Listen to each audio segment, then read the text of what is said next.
From the mansion I was passing came hysterical screams. Help me please, oh my God, help me please. He's taking my life, I'm cut off at the knees.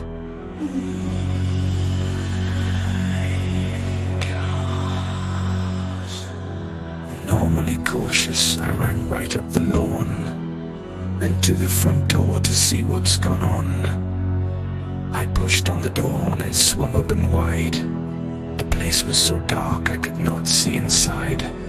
Movement in the room caught my eye on the left, so quick and so subtle against a room so bereft. A figure was sitting so still in the chair, adjusting to the dark. I didn't see him right there. The smell in the house was like embalming fluid, the horror of the scene by a skeletal druid. Long nose, hollow eyes, and a pale twisted face. His skin was all mottled like green and red lace.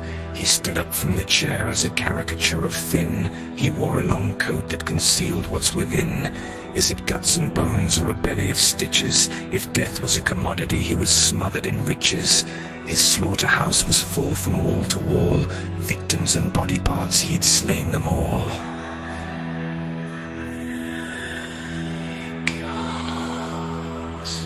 Some victims were still breathing in a pile nearby.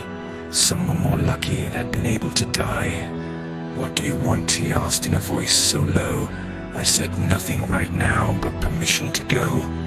You'll do no such thing, you unwanted guest. Trying to save these poor souls, you're being a pest.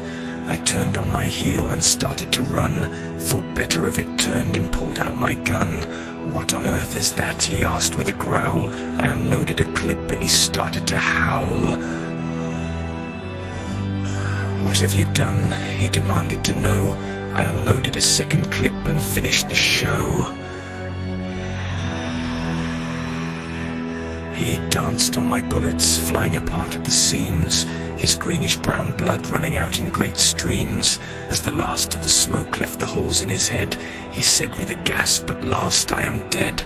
He lay very still and then began to dissolve. The crazy in my mind also began to resolve. Finally, by morning, I was alone in that place. All remains had evaporated along with his face. I walked home from there, having saved just myself. Once home, put my bottle of absinthe back on its shelf.